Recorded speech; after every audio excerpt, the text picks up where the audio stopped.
So this, as I was saying, is a rather new subject, and I hope I'll be happy to have your feedback. This is the outline of the presentation.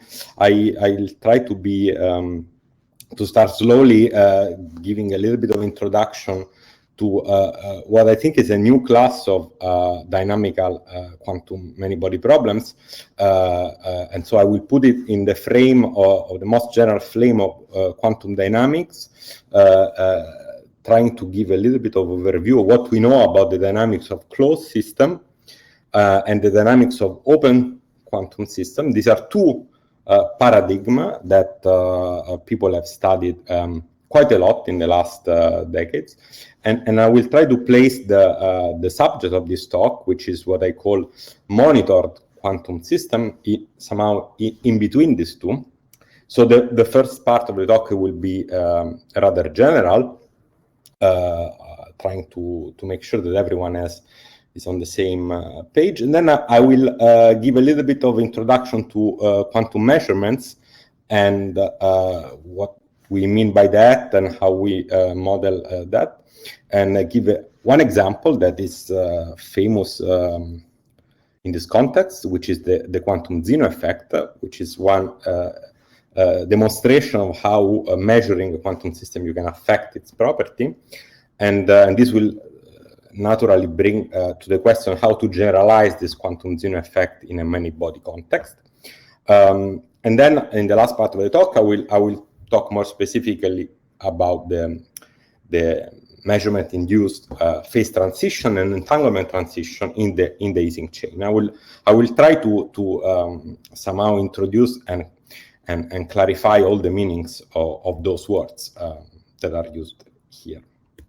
Okay, so the very general starting point is that over the past 20, 30 years, there has been a shift of interest from various communities, from condensed matter physics, but also atomic physics and quantum optics, from let's say, the question of understanding quantum mechanics on many degrees of freedom in thermal equilibrium, which has been a driving force of condensed matter physics and theoretical physics for many years, and still for the understanding of equilibrium properties of phases of matter, going from the simplest example of band theory, an independent electron in solids, to more complex phases of matter, which are still very much on the agenda of many people, like high temperature superconductivity, or phases with topological properties, or with strong quantum fluctuation. In parallel, this question have been somehow approached also from a different perspective, on asking what happens to many body system described by quantum mechanics in regime far from thermal equilibrium, and this is something that has been motivated, and I just want to give a little bit of overview. I will not enter too much, actually at all, in the details of this experimental platform, but depending on whether you are more like in the condensed matter physics, then you might be interested in understanding the phenomena of exciting materials with optical fields, with ultra-fast optical fields, or with platforms that somehow were not at all there up to 30, 40 years ago, or certainly were not there with the same level of control, that allow to explore new questions, for example, cold atoms in optical lattices, which are extremely well isolated from their environment, or cavities, photonic cavities, in which, as we will see, the system are driven and dissipative. So this kind of developments I put at the center of attention for a broad set of people, the question of dynamics, or quantum dynamics, rather than, for example, equilibrium partition function and equilibrium statistical physics. And rather generally, you can think of non-equilibrium problems in at least two big families. And I will review and start reviewing a little bit what we know at the very general level terms of these two classes. One is the systems which are closed and isolated from their environment and evolve under their own quantum evolution driven by some Hamiltonian, even time-independent Hamiltonian. And here somehow we are interested in questions related to the emergence of thermalization and thermal equilibrium in isolated systems. And on the other hand, we have systems which are instead open and coupled to an external environment, and they are described in terms of in the framework of open quantum systems. So systems, for example, that are driven due to external current flowing through external degrees of freedom and so on. And so I would say that the most attention in the past decades has been focused on these two classes, and we have understood several things, and there is a sort of new paradigm to look at quantum many-body dynamics that are we can call monitored, observed quantum system or watched quantum system that, as I will try to argue, are midway. And so this is this green area here is the topic of my presentation, but I will give a little bit of intro on these two because they are in a certain sense related. So let me start with the simplest example that many of you might have seen and worked on. So just to recap, so for example, the simplest thing you can think of in terms of evolution is a sort of initial value problem for a quantum system.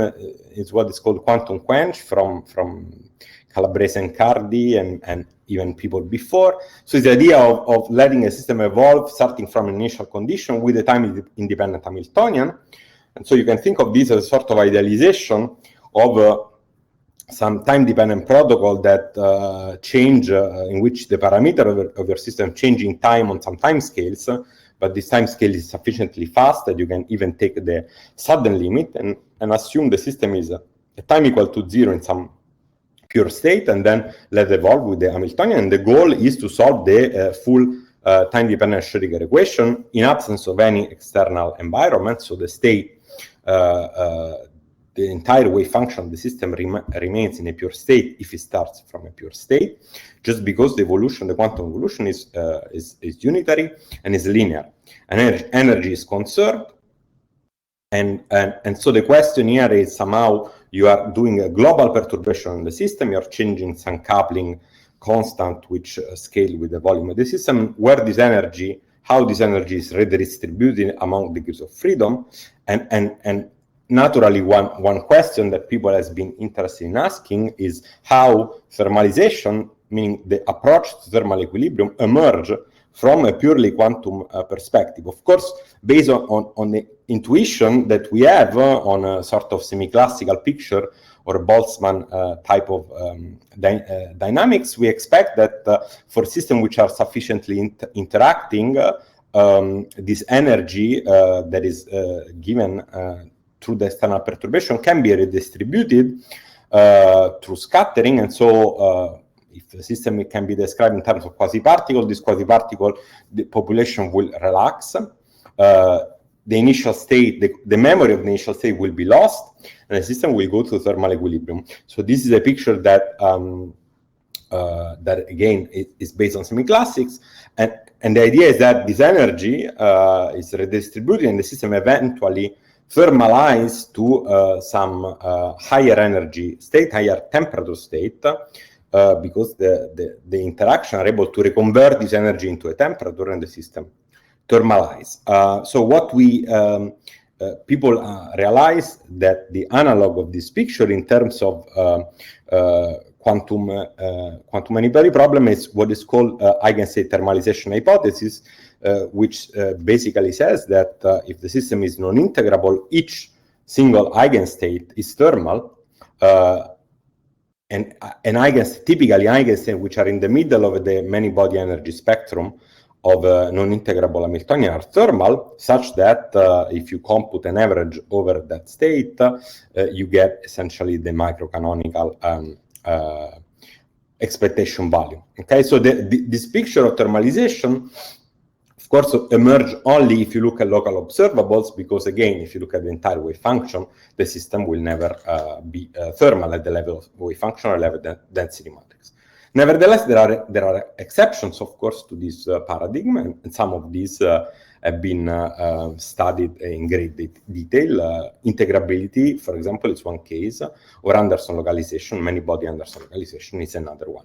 And throughout this somehow dynamical behavior of isolated quantum system, we can say that entanglement plays kind of a special role in defining and probing phases of matter out of equilibrium. And I'm mentioning this because we will come back at the very end to the entanglement that also plays a role in this measurement problem. So just a recap, we can classify different dynamical behaviors based on how the entanglement entropy grows after a quantum quench, starting from a product state where the entanglement initially is zero. And there is again a picture, very famous phenomenological picture due to Calabrese and Cardi, in terms of quasi-particles carrying, of integrable system, quasi-particles carrying the entanglement, and the entanglement growing linearly as a function of time. And then later on, people realized that even there is an even finer structure to this. So actually, this linear growth is extremely robust. Is not only there for integrable system, is also there for non-integrable system. Nevertheless, if you want to see signature of non-integrability, you have to look at sort of fluctuation on top of this linear growth, and people realize that actually these fluctuations are described by classical models of interface growth and KPZ equation, and these are a series of work by various people, including mainly Adam Naum here. Or, for example, MBL system kind of violate this paradigm, and in that case, the entanglement growth grows much slowly as a logarithm of time. So entanglement has played the role in clarifying and understanding the dynamical behavior of the system. So this is really like a very short, but I would say essential information about dynamics of closed quantum system. There are, of course, many things that one can say about those, but I want to now move to the second corner, which is instead the physics of systems which are open and coupled to the environment, and I will try to kind of put those two things in context. So when you have in mind an open quantum system, this is a concept that is extremely general and shows up in essentially many branches of physics. So I feel that every time I talk about open quantum system, everyone can have somehow their own example in mind. So depending on, for example, if you are a condensed matter physicist, I guess you think immediately to impurity in metals and quantum dots and the Kondo effect. It's like the physics of a small quantum system coupled to an environment. If you are more in quantum optics, you would think of photon leaking out of a cavity. In classical statistical physics, of course, you think about the system coupled to a bath. So this is extremely general concept and framework. I will specify a little bit what kind of open quantum system I have in mind, and I will talk about here. So rather generally, we can say that the effect of the environment on the system is to introduce some sort of memory and retardation due to the fact that this bath has a continuum of degrees of freedom. And so one sort of classification that one can do in terms of dynamics of open system is in terms of the property of the bath, and we can call them slow bath or fast bath, depending on, roughly speaking, on the spectral function of the environment and the frequency at which we kind of probe the environment or some of the system, the frequency, characteristic frequency at which the system couples to the environment. So a well-known famous class of open quantum system go under the name of Caldeira-Leggett, or double well potential coupled to ohmic environment. So in this case, one typically is interested in the low frequency equilibrium properties of the system. So depending on how the spectral function of the bath goes at a low frequency, you can have a very different physics.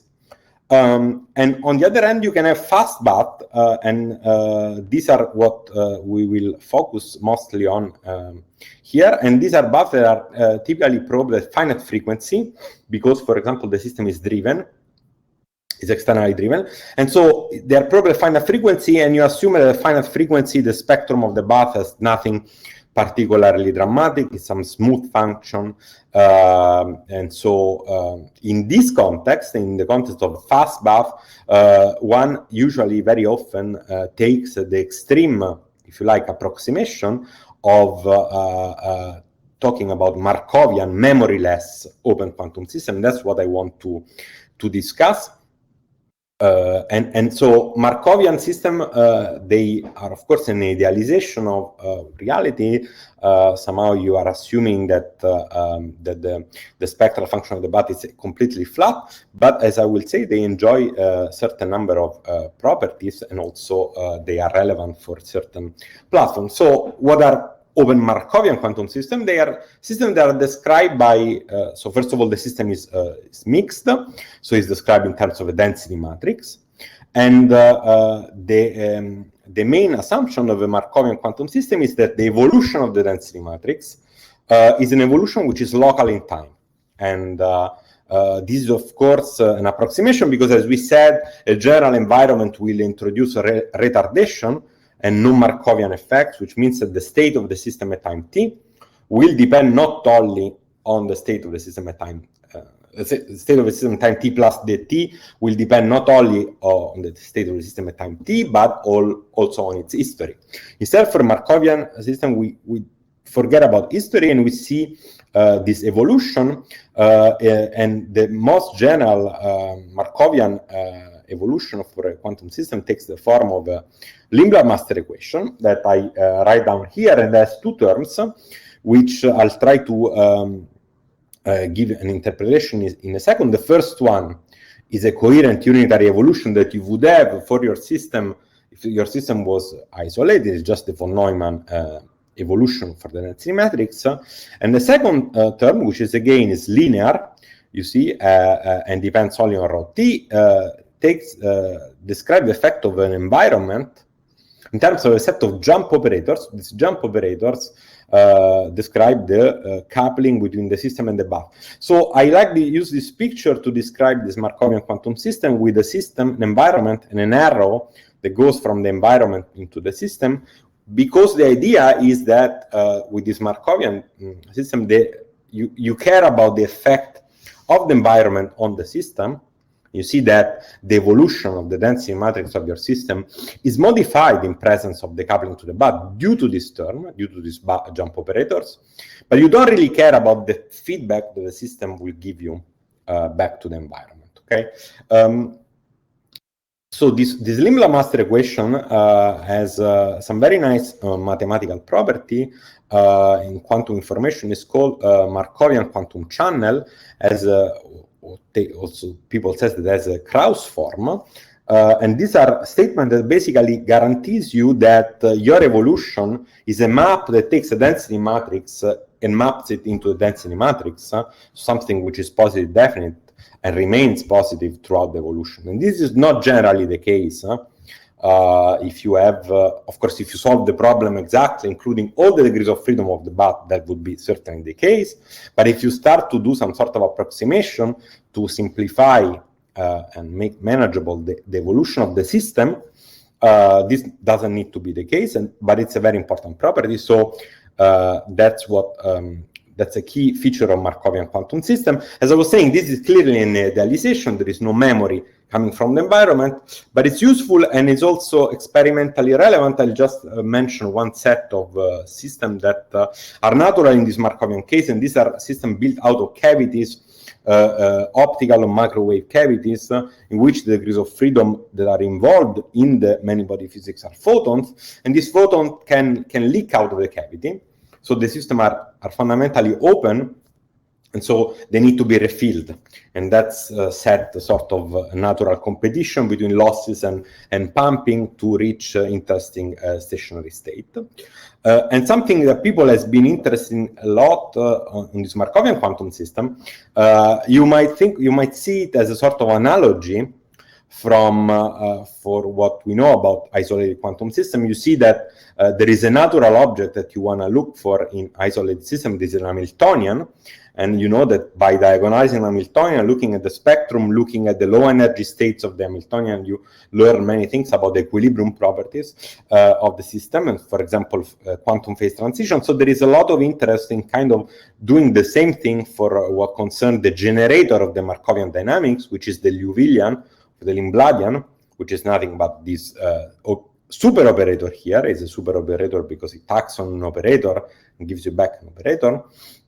And so trying to understand the properties of this operator and the low-lying states is something that people is very interested in understanding whether the steady state of this Markovian system in the thermodynamic limit of an infinite system is always unique, whether you might have bistability at the quantum level or limit cycle. These are questions which are being very actively explored. I will also mention that from the point of view of Markovian quantum system, entanglement doesn't play the same role because, of course, the system is mixed, and for mixed state, the entanglement entropy is not the same sharp,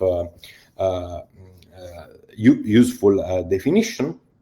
But we will come back to that point at the very end. So these were two extremes of quantum dynamical problems, and now I want to introduce and discuss a third example that has been somehow emerging in recent years, and his idea is that somehow controlling a quantum many-body system by performing measurements on it.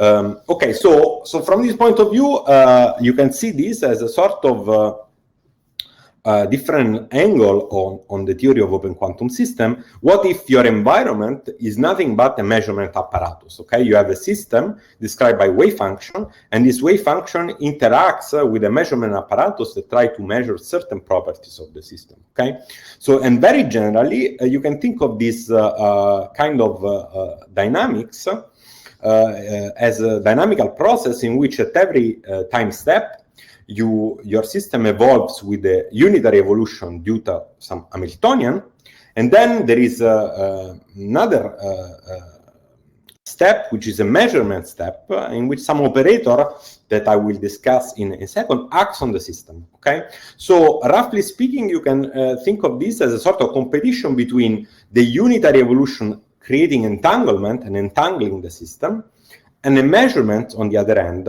trying to kind of making the system collapse to a certain state. Okay, and so I hope you can see already from this how this sort of competition can arise.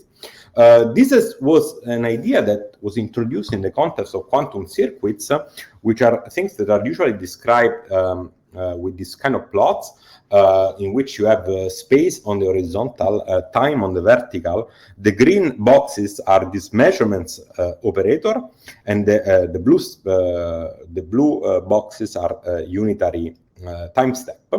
And this has created a lot of interest, and I will discuss that in a second, what's the physics of this problem. Let me, before moving on, just do basic recap of what we mean by measurement in a quantum system, because this it's important to have this somehow clarified at this point. So the first way you can think of measuring your system is, let's say, the most orthodox in terms of the interpretation of quantum mechanics, is an ideal projective measurement of an observable. So this, just to remind, quantum mechanics tell us that the evolution is unitary with the Hamiltonian, but then measurements are fundamentally abrupt process in which you want to measure an observable, and so the measurement protocol collapse the wave function from a state psi to a state psi prime, which is where Pn is a projection along one of the possible eigenvalues of an observable, which is an Hermitian operator that you can diagonalize. The eigenvalues are On, and the projection are Pn. Okay, and this is is abrupt, and it's fundamentally stochastic. The outcome of a measurement depends on the probability of having a certain measurement result. So this is one extreme, but then I would say ideal limit of quantum measurement. Later on, people realized that to model a sort of real-world measurement, you want to allow a little bit more of flexibility, mostly in terms of the time that the system interact with whatever measurement apparatus is. So it's not really an instantaneous collapse, and it's not even a collapse in that term, but it's and so in this context we talk about weak measurements, and weak measurements are described in terms of what are called Krauss operator. Again, we come back to that, and it's not by chance. So you have a map between a density matrix rho and a density matrix rho prime. In general, the system after measurement will not be in a pure state. In a very general case, will be mixed, and the action of the new state will be given by sort of the set of Krauss operator that describe the interaction between your system and the measurement apparatus. Now, the important point is that depending on which kind of choice you make for your Krauss operator, you can describe very different limits of these measurement protocols, and these are called unraveling, and I will give you now explicit examples of what I mean by that in a context of a really simple system. Let me just mention that somehow, and I hope this already appears in a certain sense, measurements are stochastic, and so if you are able to follow and monitor the fluctuations in the detector, you can kind of reconstruct the trajectory, and this would be a many-body quantum trajectory, which is fundamentally a stochastic wave function. And we want ultimately write down, and people have written down, time-dependent Schrödinger equations, which are stochastic for this object. So let me give you an explicit example of 3 different measurement protocols that people talk about often, and that we'll actually use explicitly in this talk. So I'm taking the simplest quantum system you can have in mind, the 2-level system 0, 1. I want to measure the polarization, or let's say the number of particles in the state 1. And so I can do a certain number of things. So one protocol, we can call it Born rule. Essentially, we flip a coin and we either apply as a measurement operator M0 or M1. M0 is written as a Krauss operator. You see, essentially, it's a linear combination between a projection along the component 0 or the component 1.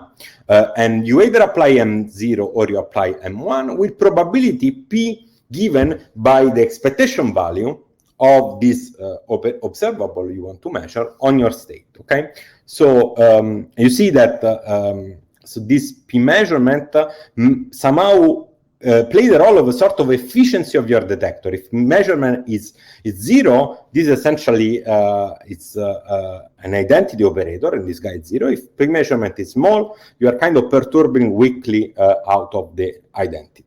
So this is the Born rule, a sort of flip a coin. Then there is another protocol that is called quantum state diffusion that corresponds to letting evolve the system in presence of a stochastic noise, a Wiener process that try to measure again the occupancy of the state with one particle. And so in this sense, you can think of this not really like flipping a coin, but as a sort of random Brownian motion that is kind of measuring continuously your system. Okay, and so this is quantum state diffusion, and the other extreme of that is what is called quantum jump, in which the measurement process is described by a Poisson process. So this is something in which you again want to measure the density, the observable, the number of particle in the state 1, and you have 2 variables. So the stochastic measurement is a Poisson process, which is 0 or 1, and when this is, and most of the time this is 0, but from time to time this spikes and you have a measurement. Okay, so these three protocols are actually the ones that are used most often in a quantum optics experiments, and you can really visualize them and understand why they're called quantum jumps or quantum state diffusion. So quantum jumps, so these are what I'm plotting here is sort of a trajectory of one of these stochastic protocol, and you see in the quantum jump the number of photon, if you like, is a complete discrete as a complete discrete evolution between 0 and 1, depending on whether the system jumps or not. And in between it's an evolution that is completely deterministic. On the other hand, the quantum state diffusion is what is called in quantum optics homodyne trajectory, and it means that instead the evolution is, you see, is continuous, but looks like diffusion. It's a random process which does not have this kind of discreteness in it. Let me also emphasize an important point is that if we average over all possible outcomes of the measurement, this corresponds averaging over those trajectories, and the dynamics of the average state is described by a Limblard master equation. So this might be not surprising for those of you that are familiar with Limblard. You know that there are two ways of solving the Limblard master equation. One is looking at the Limbladian, one is doing what is called an unraveling and introduce trajectories, and then reconstruct the average state by averaging over trajectories. So the important point here is that if you are interested, and this we will come back to it in a second, if you are interested in the average state, in the state that you obtain averaging over all outcome of the possible measurement, this what you obtain is a Limblard master equation that do not distinguish between the different measurement protocols. What instead we are interested here in this talk is somehow the physics that is encoded in the fluctuation, in the actual trajectories, and not in the average. And I will be more precise on that in few slides. So let me go now to one example that I promised at the beginning of what is sort of extreme case of the measurement play sort of a role on the dynamics of the system. This is the Zeno effect. And the Zeno effect is the story of a system which evolves under its own unitary dynamics and explore the Hilbert space that is allowed to due to its symmetries, and it's somehow exposed to a series of projective measurements which are happens in an interval of time t, somehow n measurement in that interval, okay? And these are projective measurements, so it's the first class of ideal measurement that I discussed. And so what people realize is that if you look at this density matrix of the system after these n measurements, and you take the sort of continuous observation limit, which means that you send n to infinity at fixed time length, which means you take the interval between measurement to going to 0, you realize that the evolution of the system is a constrained evolution. You are not allowed anymore to explore all your Hilbert space, but you are allowed to explore only a Zeno subspace of the full Hilbert space, which is obtained by projecting the Hamiltonian in the subspace where the measurements exist. Okay, and the probability to stay in that subspace goes to 1 in the limit of continuous observation. So this is basically, the idea is that instead of exploring the Hilbert space, you are confined in a subspace, and eventually you are, if the subspace is just one state, you just freeze in that state, okay? So this is clearly something extremely effective, extremely strong on your system. And now the question is, what happens when you have this kind of Zeno process that compete with the many-body dynamics that, as we discussed at the beginning, typically would like to entangle, would like to thermalize, would like to make the system explore the many-body Hilbert space. So, and this question was asked again in this context of random circuits a couple of years ago, and people realized that there is a sharp transition in a problem in which you let the system either evolve with sort of ergodic quantum dynamics described by random circuits, but from time to time you interrupt these dynamics by projective measurement with the rate p, and then there is a phase transition in the entanglement properties of the system. For weak measurement, this entanglement goes to grows linearly in time and reach a volume law, which describes essentially thermalization. When the measurement rate goes above some certain threshold, instead you are in the extreme Zeno phase. These measurements are kind of collapse all possible wave function into product states, and the entanglement doesn't grow anymore, and you are actually in an area law phase. So this phase transition was introduced and studied in the context of random circuit, and the question that we wanted to address, and it will be the rest of this talk, is essentially what happened in a simple lattice problem where the dynamics is described by interaction which are short range, and how this can compete with measurements. And so this we decided to take possibly the simplest many-body problem where this kind of competition can arise. And so this will be the Ising chain. So we take a quantum Ising chain, which is essentially even a classical Ising chain, if you want, where you have XX interaction along the line, and you do an evolution that is described by a unitary step with the Ising Hamiltonian, and a measurement that is described by the Born rule that I introduced, in which you flip extract a random number and either apply the operator M0, so you measure the transverse magnetization, or you apply the operator M1 with a certain probability, okay? So you can think of this, you can again picture this as a sort of space-time diagram in which you have your spin, and the spin evolve on a time step and try to essentially dephase due to this interaction, and then you kind of measure their transverse magnetization with a certain probability p mesh. And so immediately you realize that there is a competition in the problem between this measurement rate. Essentially, if p measurement is 0, you don't do anything. This is 0, this is identity. So essentially you have unitary evolution.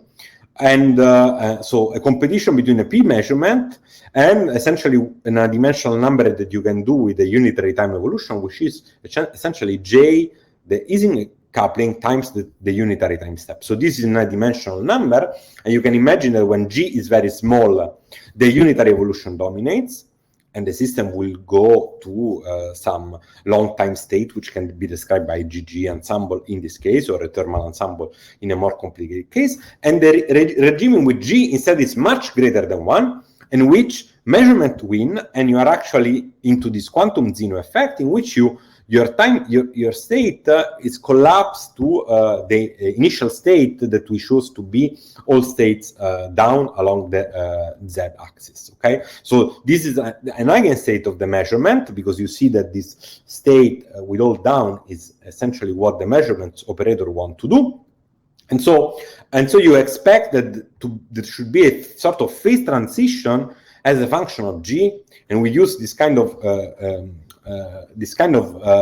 analogy with quantum phase transition, which are transition between sort of non-commuting part of the Hamiltonian. The Hamiltonian is made by two terms that do not commute, and this gives you a quantum critical point. You will see that how this emerge in a second. So first I will discuss as a quantity to kind of characterize this property. I will discuss the return probability. So essentially this is the overlap between the state at time t and the initial state. And so this quantity is a fluctuating quantity, because the time evolution is stochastic process. So I will look at its histogram, its probability distribution of this overlap. Okay, and the probability distribution as a function of its argument of the overlap is shown here for different value of G, that again tells you how much important is the measurement with respect to the unitary evolution. So for small g, you see that this overlap is peaked around small value, and has a kind of a broad distribution. So it's picked around small value because, as I said, for small g, the system, the unitary dynamics is dominating, and so the system explored the state, the available Hilbert space, and it's kind of far from the initial state. So the overlap is picked around an overlap which is 0. The state is almost orthogonal.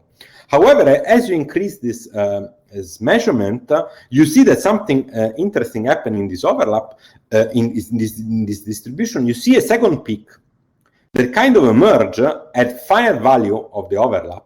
And it's actually this second peak which becomes more and more dominant as you increase G. And this is what we interpret as the onset of the quantum Zeno effect, because the Zeno effect tells you that for large G, the system wants to remain frozen in the initial state. And frozen in the initial state means that the overlap is close to 1. So this is a signature, and you see that this happens in a sort of abrupt way. Around a value of G of order 4, you start to develop a second minimum. So we looked a little bit more into the properties of this transition, and we realized that there is a limit in which this transition somehow appears clearly in terms of sort of surprisingly, or maybe not, depends on how familiar you are with this measurement, with a non-Hermitian Ising chain. So why is that? So there is a limit of the measurement protocol that is called no-click limit, in which you say, I only look at outcome of my measurement, in which somehow the detector hasn't clicked. So I never consider to apply the operator M1. I only post-select those trajectories in which the only event was 0. So if I do that, the evolution turns out to be described by a non-Hermitian Hamiltonian. This is something that is somehow very well known in quantum optics. When you solve the master equation, you know that you have a non-Hermitian evolution interrupted by jumps. And here it's like we're saying the jumps are not happening. Now, this non-Hermitian evolution, non-Hermitian Hamiltonian, is kind of a simple non-Hermitian Ising model. So you see it's a sort of a quantum Ising model, but now the transverse field is purely imaginary. Okay, so purely imaginary, you should not somehow you should not jump on your chair. These are in a certain sense open system, right? There is a measurement apparatus that is acting on it. So it's normal that this time-dependent wave function will have a decaying norm, and at every time step will normalize in such a way that this norm will remain. The most important thing that I want to highlight somehow is that this non-Hermitian Ising model has a spectral phase transition, namely a critical value of the ratio between measurement and unitary coupling, in which something special and non-analytic happens in the spectrum of this Hamiltonian. The Hamiltonian has an imaginary part, so there is no PT symmetry. For those that are familiar with that, the eigenvalues are real and complex. Again, this describes decay, lifetime of the states, but there is a singularity as a function of the coupling in the imaginary part, and this singularity happens exactly at the value at which the second minima in the overlap shows up. And we kind of went through and analyzed more in detail this overlap statistics from the point of view of this non-Hermitian phase transition, and found that actually this explains us quite a lot of what was going on. I want maybe to ask Pierfrancesco, I'm maybe already out of my time. I want to flash a couple of more things. No, it's fine. You're perfect. Okay. So let me just conclude the talk. I want to give you another side of the story that I think it's also very interesting. I promise somehow that these problems of measurement shows up in transition in the entanglement, but I haven't talked about entanglement yet. So I want to do it. I want to do it now. For the very same quantum Ising chain, we ask the question, okay, we realize that there is a sort of non-Hermitian transition that shows up and is related to the quantum Zeno effect. How about the entanglement? So to understand entanglement and compute entanglement, we have to go back to those previous protocols that I introduced, because the Born rule is a bit too complicated to kind of evaluate, and I will show exactly why. So we go back to these other two protocols that I mentioned, the quantum state diffusion and the quantum jump protocol, in which essentially you have a stochastic Schrödinger equation for your wave function, in which you have your Hamiltonian that for us is Ising, and then you have a noise, and this noise model the effect of the detector that try to measure continuously your observable, in our case the density on each side. Okay, so this is a quantum state diffusion. The noise is a Gaussian noise with a variance of order t. This is familiar for those that do Limblard, that are familiar with stochastic Ito calculus and so on. Or the jump protocol is a Poisson process with again a variance, an average of order t. Okay, we compare. I will compare two protocols: this quantum state diffusion and the no-click limit, which corresponds to taking a jump and forget about the jumps. And I want to look now at the entanglement. So one important piece of information that I already mentioned, but I think here it's even more clear. So you see you have a stochastic Schrödinger equation, and you can do two things. You can take the average of your state, average over the stochastic trajectory or stochastic realization of the noise, and you realize and you get a density matrix. If you do this at the beginning, your density matrix satisfies a Limblard master equation. And so in a certain sense, we know all about it. And the system goes to some high temperature, infinite temperature state because it's driven and so on. The new thing that you can do is to average afterwards, meaning compute the conditional density matrix and compute quantities that are not linear in the density matrix. For example, the entanglement, entropy, or the purity. So you see these quantities, so the purity, which is the trace of rho square, the average purity is different than the purity of the average state. Even for the same thing for the entanglement, it's different if you compute the entanglement of the average state or you compute the entanglement of the conditional state. And there is a language in terms of replicas that people is trying to explore to get an analytical handle on that.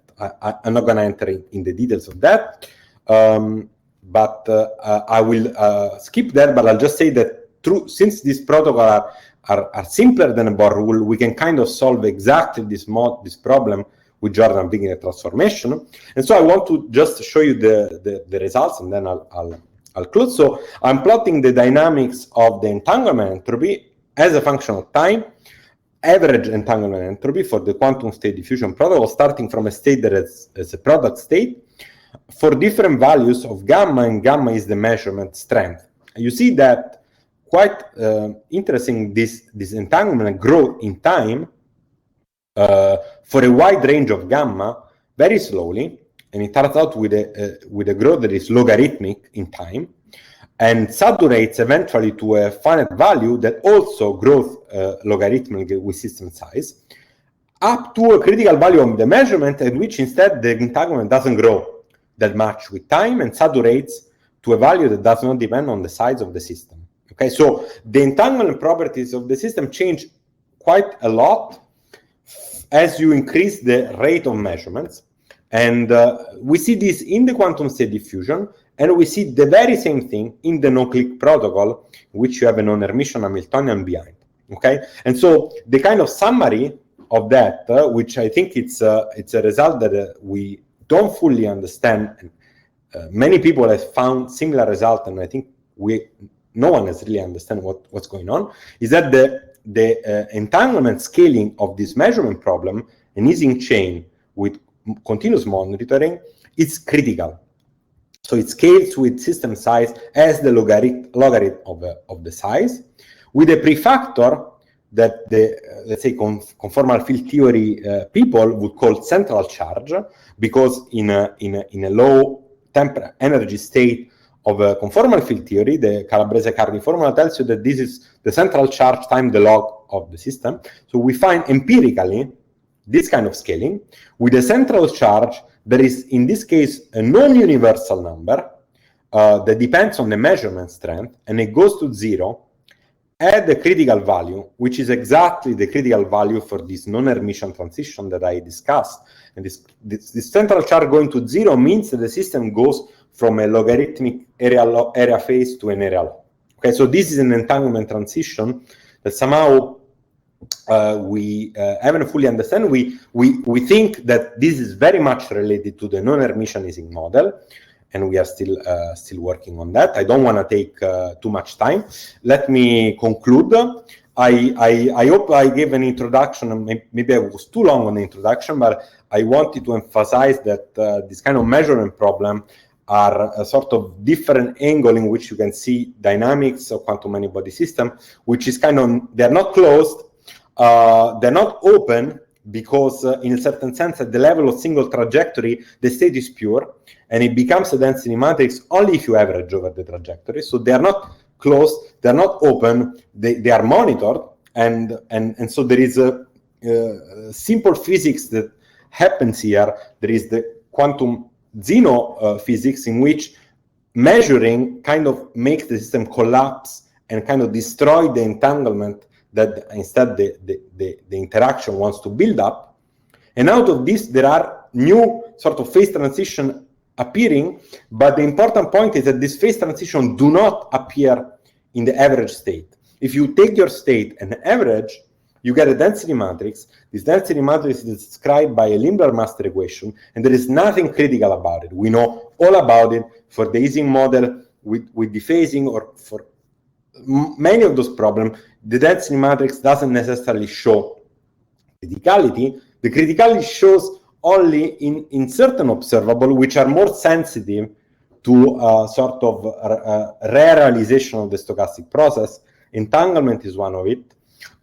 Purity is another one, and so the theory of that, I would say, it's largely unexplored, and there are several attempts to kind of clarify what's going on. Okay, I conclude by saying that this was work done by two excellent postdoc students, Alberto Biella, that was in college with us, and now in Orsay, and Jack Turkeshi, that was visiting from CISA, and we had input from and help and collaboration with Saro Fazio and Marcello Dal Monte, both in Trieste. And with this, I like to thank you, and sorry again if I was a little bit off. Thanks, Marco. Great. Are there questions?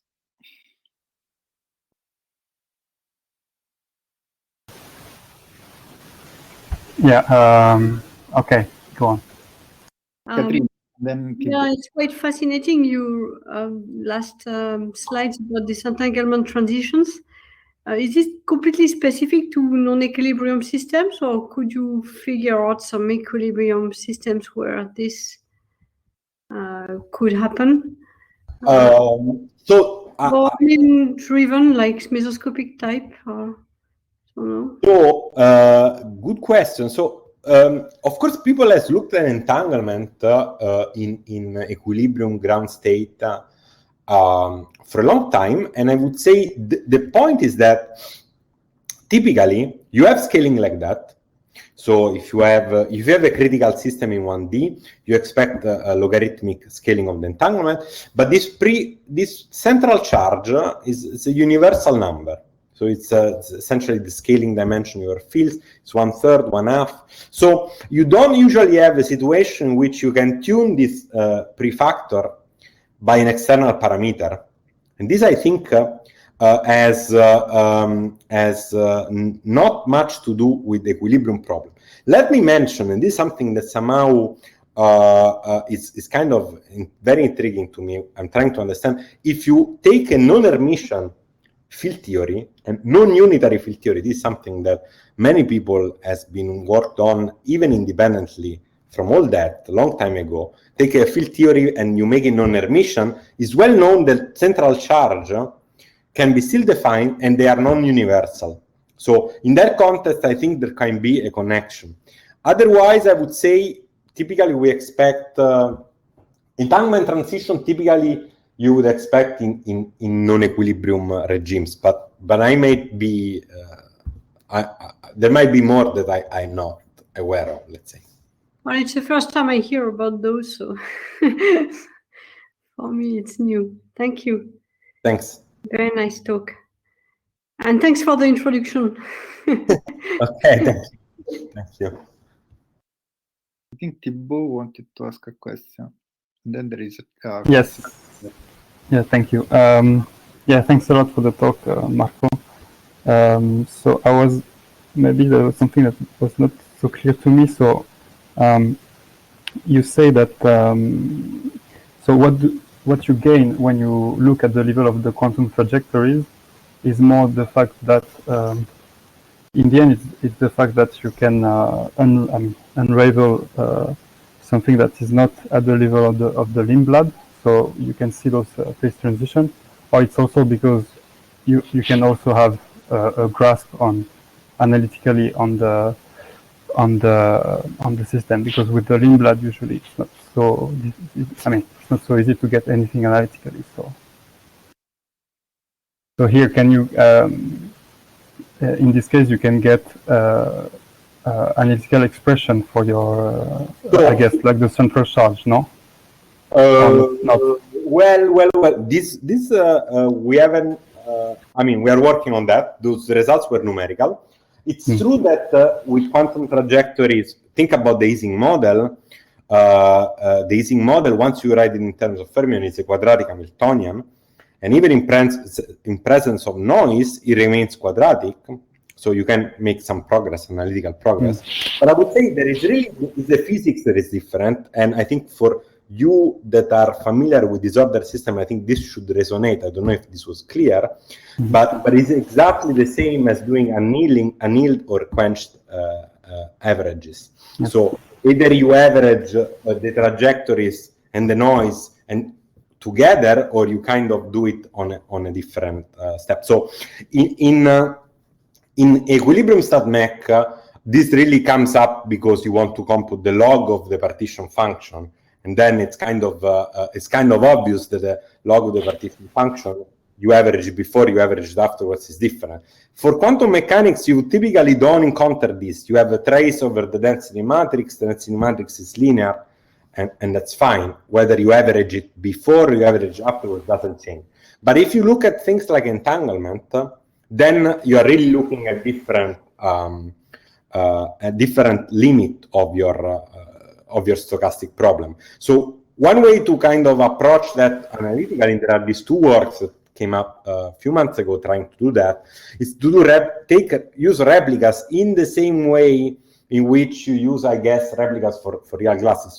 So you take this trace of rho square, and rho square you can take it as the product of two identical copies of your system. You kind of duplicate degrees of freedom and duplicate the noise is the same, you average over it, and you can kind of write down a field theory in this replica space. And this somehow immediately tells you that you are looking at a model. You start from a model that has some microscopics, but you are kind of looking at something else, and that is somehow responsible for this entanglement transition. This is very vague. I mean, if you are curious, I recommend you to read these papers, because I'm not giving you. Yeah. Okay. But I can maybe have a question that is connected to this, because okay, so one thing that you can do is to study entanglement entropy, where you have essentially all powers of rho, because as soon as you develop the log, you have all powers of. But one thing that you can also do is to look at like susceptibilities with finite number of rho. I mean, one example is to take like the fluctuation of some either linear or non-linear susceptibility. Yeah. If you take the average of linear of susceptibilities, the average may be finite. So and this you expect because rho doesn't see anything. So when you average it, it's just a function and that's it.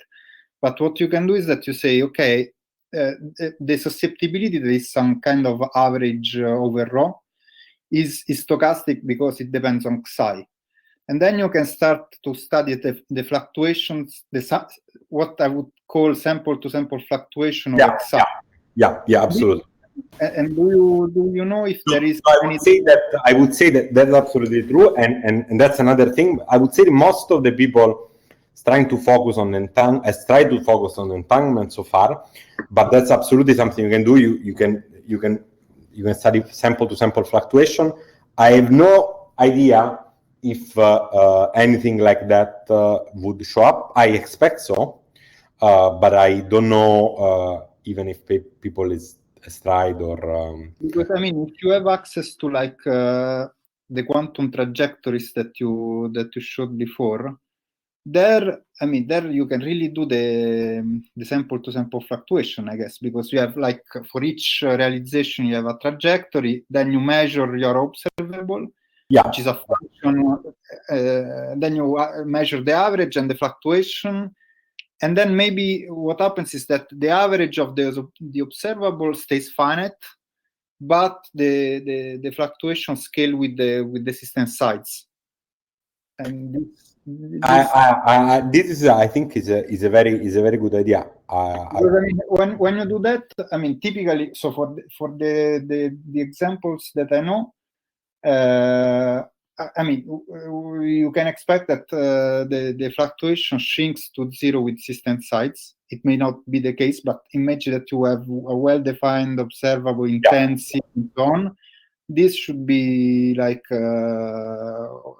scaling like 1 over the system size. But then the prefactor may grow. And one possibility is that if you just take simple sample-to-sample fluctuation in the phase in which you have a positive effective central charge, they may diverge.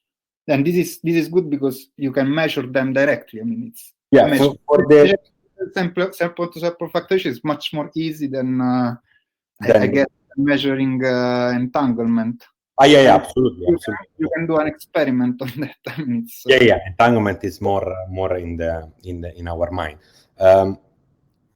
Absolutely. I see there is a question from Valentina that maybe I should read. Would the effective CFT picture also explain the log T in time together with the saturation going as log L?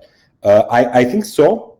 We are kind of working on that right now, but I would say that my understanding is that it all boils down to the fact that the spectrum of the non-Hermitian Ising model has this phase transition that I was mentioning from, and the important point in a non-Hermitian problem is what the imaginary part of the eigenvalues does.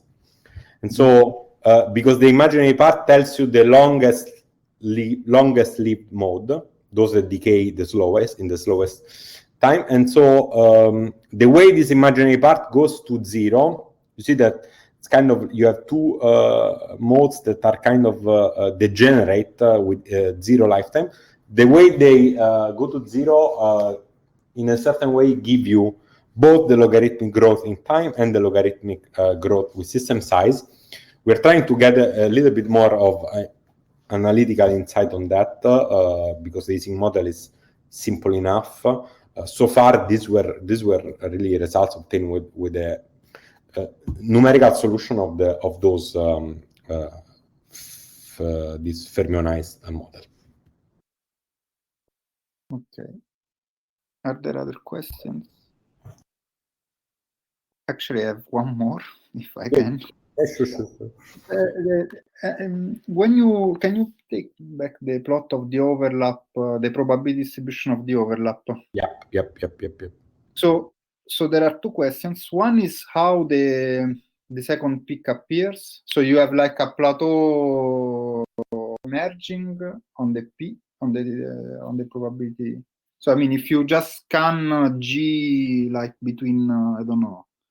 The point is that we don't know if this guy at some point kind of disappear in the continuum. I mean, in this state. So it's hard to follow, but we can follow it here. So what I'm plotting here is with this triangle is the position of this peak. And the position of this peak with G kind of decrease follows exactly the position of the state that is the subradiance state in the non-Hermitian Hamiltonian. That's why we think the two things are connected. But to answer your question, to know exactly what happened, when you are a very small G, you don't have any bump. So I don't know if it's a first order or a second order kind of situation? Because you see, I mean, one possibility is, I mean, if this peak appears like a plateau and then you develop the peak, then you should have like probably one of these sample-to-sample fluctuations that diverge. Because probably the sample-to-sample fluctuation is connected to 1 over the slope. I mean, it's 1 over 0. 0 is the slope at the minimum, which is 0. So you have another peak in the P of overlap. Okay, and then I have another question. I don't know if it's interesting or not. I'm just wondering. So, do you have any data on the way in which the distribution of the overlap behaves, like, for example, close to 0? Because close to 0, close to 0 arguments, you mean here? Yes. If there is a kind of power law divergence. Yeah. So this tail seems to. You mean? Yes. If you have a power law peak and if there is a power law, what is so these tails we try to fit with power laws and their power law, but then of course here at some point you will be cut off by something. So how this, but also why are you cut off? In principle, for infinite system. For a finite system. Yeah, for a finite system as done here. I have the impression that there should be power laws in this quantity, also from somehow the position of this peak as a function of system size seems also to decay as a power law. Overall, this kind of phase here, the small g phase, I think from the non-Hermitian Ising model, I would call it like a gapless a phase with gapless decay modes, with imaginary parts of the energies which are gapless, and I think this should give you power laws. And but I don't know if you can compute this analytically. For the stochastic protocol, it's pretty hard. For the non-Hermitian, maybe yes, but for the stochastic protocol with this Born rule, I don't know if we can compute it analytically, because essentially the measurement, this probability here, we cannot really evaluate them. Even if it's free fermions, we cannot evaluate them easily. Okay, thanks. Okay. Are there other questions? Okay, so if not, thank you, Marco. Thank you very much, guys. Thank you. Yeah, thank you. Thank you, Marco. Ciao. So, Pierfrancesco, we stayed. Yeah, maybe we can stay here. Sì. No, maybe we can stop the recording first. Stop the recording. Yeah.